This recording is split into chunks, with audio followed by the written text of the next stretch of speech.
This afternoon, I would like to start with an update on the condition of Officer John Downs. As you know, Officer Downs sustained a gunshot wound to his upper leg on Sunday evening near his groin. He was in stable condition last night at Vanderbilt. Vanderbilt was able to stabilize his injury. Earlier today, Officer Downs underwent surgery at Vanderbilt. The early reports are that surgery went well. However, he will remain at Vanderbilt. Additional surgeries are anticipated as Officer Downs continues to recover.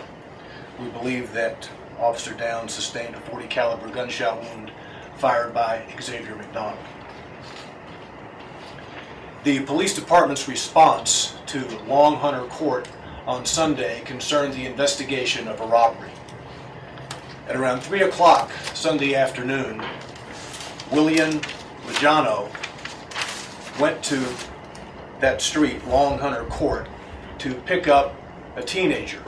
Apparently, Majano had befriended this teenager in the past few months. They exchanged telephone numbers, and according to him, she would contact him on occasion to provide her with transportation about the city.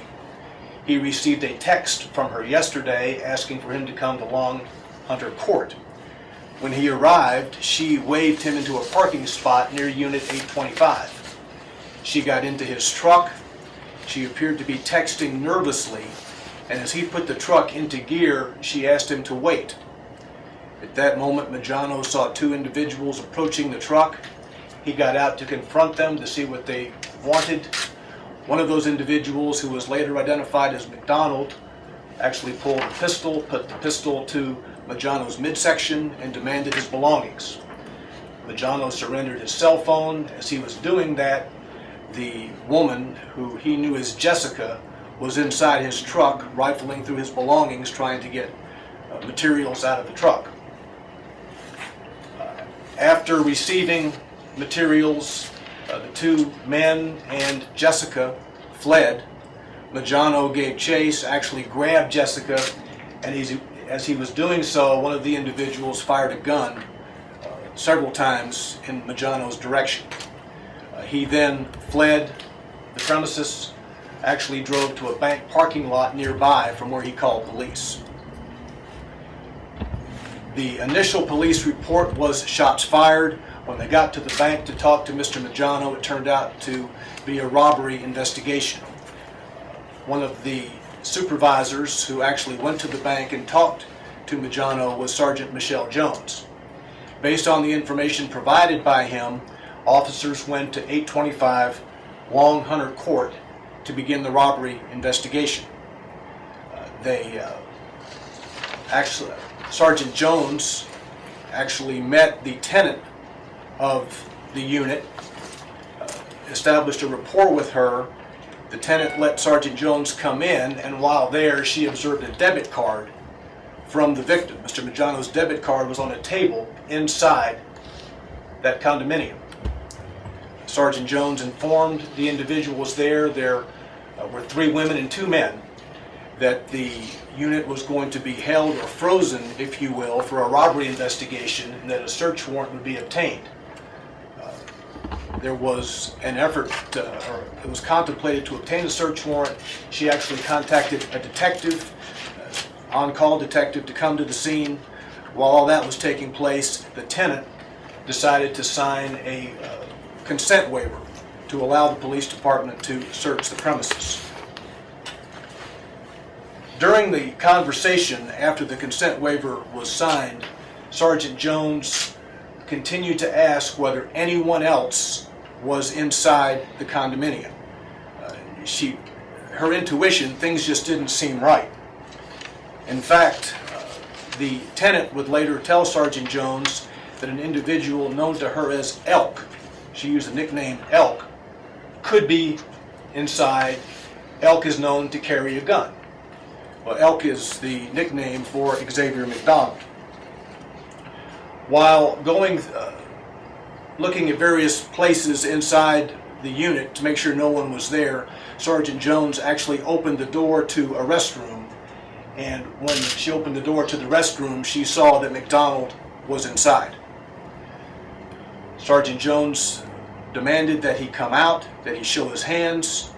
He did not, and this was an arduous process that progressed for several minutes. For a long time, Sergeant Jones trying to get this guy to come out and surrender.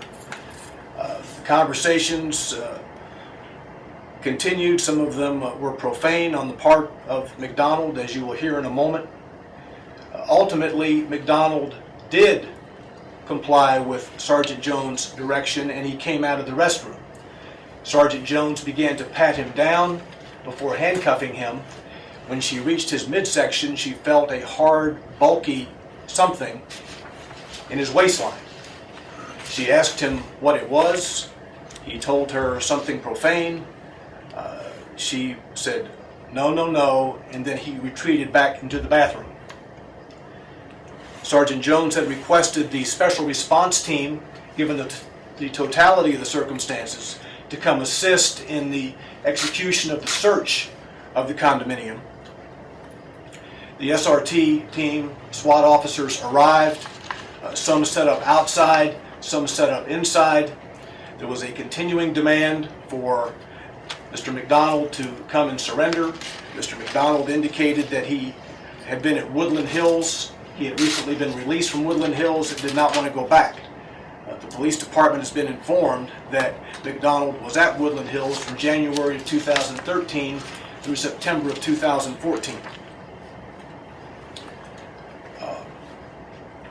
Ultimately, he came out of the restroom. There were conversations going on. McDonald had told Sergeant Jones that we would have to kill him. It went back and forth. At one point, he wanted to go outside and then give up his gun. Well, obviously, the police department could not let him go outside armed in the way in which he was. We continued to demand that he give up and he surrender his weapon inside the condo. Jones was beginning to retreat. She'd been relieved by the SRT officers. McDonald went to the front of the residence. There was a SWAT officer who was just to the side of the porch. He saw McDonald at the door, and the officer fired a taser in an attempt to bring him into custody. The taser was ineffective. Almost immediately after the taser was deployed, the officers reported that McDonald reached into his waistband, pulled his gun, and fired in the direction from which the taser had been deployed. Officer Downs was next to the officer with the taser. Officer Downs was hit by McDonald's gunfire.